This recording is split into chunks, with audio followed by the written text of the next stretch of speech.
this is their first offseason with Kyle Shanahan and John Lynch here without Adam Peters.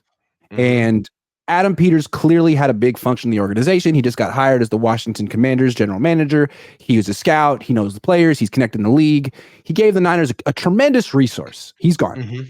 He's gone. And now they're bringing in a lot of players without him. And I think one of the things that seems interesting, John Lynch seems to be a delegator. I mean, I'm sure he makes decisions and I'm sure he does some scouting, but he seems like he's a delegator.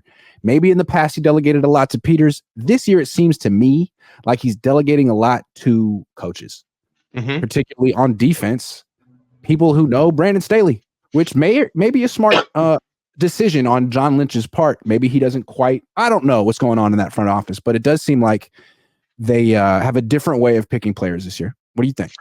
Yeah, they do. And right now, this is a take that I'm actually kind of piggybacking off of Jesse, where, the Niners love to bake in backup plans, contingencies, plausible deniability with the decisions that they make.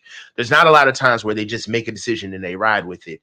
And losing Adam Peters is case in point. They lost Adam Peters finally.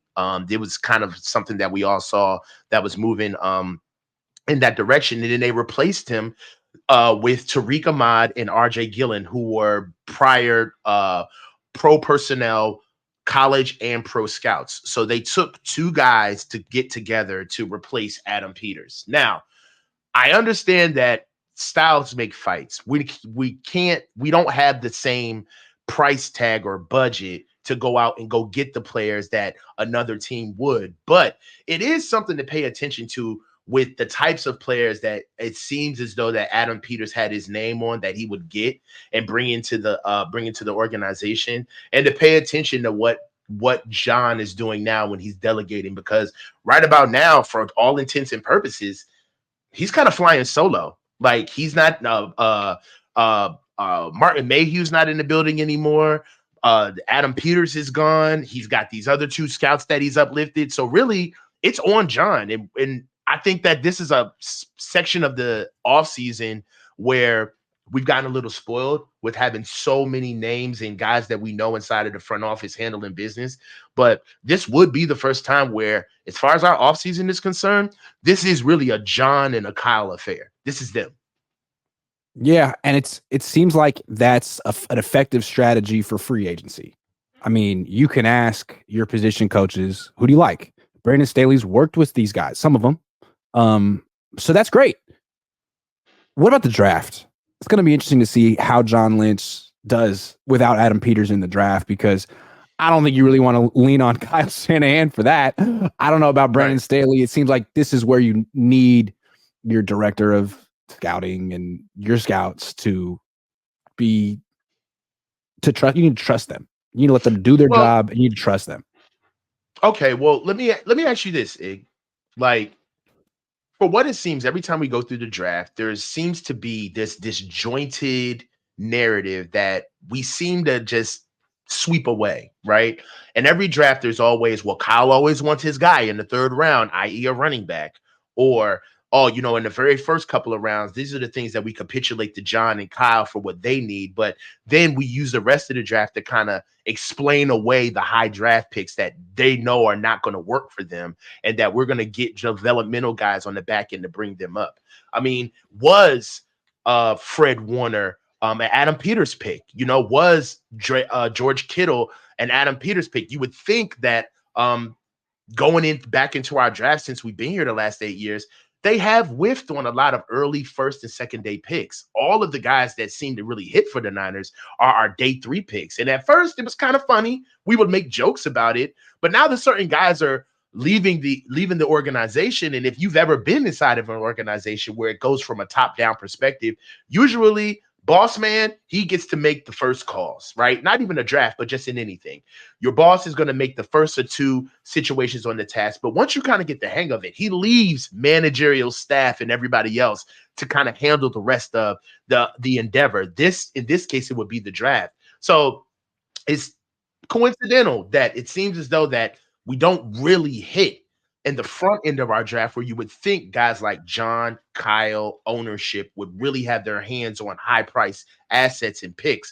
But lower picks where these guys are probably looking for their tea time and sipping Mai Tais is when the real work is done. And that's where you start to see the success in our team. We'll see this year if that bears out to be true. Also, it seems like the last few years the Niners made some big signings in free agency. Javon Hargrave, Travarius Ward. This year, not so much. More like cost-effective guys in their early 30s or trades. Meanwhile, Adam Peters in Washington has made some kind of big additions. Nick Allegretti, Tyler Biadasz. That's a big deal. Dorrance Armstrong. These are some bigger additions than what the Niners did, and maybe an influence of it being gone is more of a emphasis on being, I don't know, prudent, financially, which is good because the Niners have shelled out some crazy contracts the last few years. Yeah, I agree with you, Grant. That's a really good call, honestly. Maybe sometimes a light pocketbook is the true governor that we need to keep us honest, Yeah. Going into free agency and pouring into the offseason with a lot of money to spend versus doing what we needed to do could have bit us in the ass in the past. You think about it. This year's draft, this year's offseason with what they did in free agency, I feel like they could have did this last year. They didn't have to sign Javon Hargraves. They didn't have to go Right. and get the number one free agent defensive tackle in the draft this year. They could have went and of course not the same names, but they could have did this. Went out and got. Go ahead. Right. Like signing Hargrave doesn't seem like something they would do this year. It's so counter to what their modus operandi is this offseason. So I wonder if that's just them reacting to where their roster is or the influence of being on their own with Adam Peters. But so far, it seems like they haven't ruined the roster, and I got to give them credit for breaking up. That's Yeah. Sorry, was I breaking up? Yeah, you're breaking up a little bit. Yeah. All right, sorry about that. Super chats. Lorenzo Madrigal says, I believe it was a response to a Saquon tweet. It was.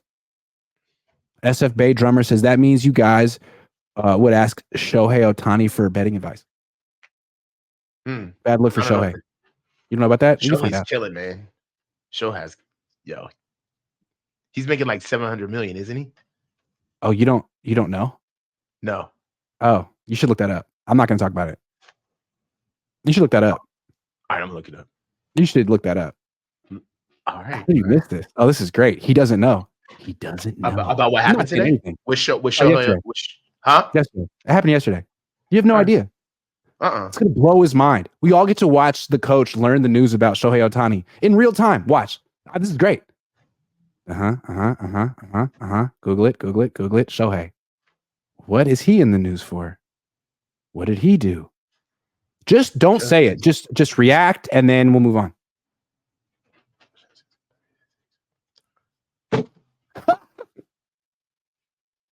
No. Okay. So yeah, his how dumb. It was the interpreter. It was the interpreter, though. It was all the interpreter. Oh, it was all the interpreter. Anyway, Fish and Chips says, Coach, you're now big time. Don't go all Debo.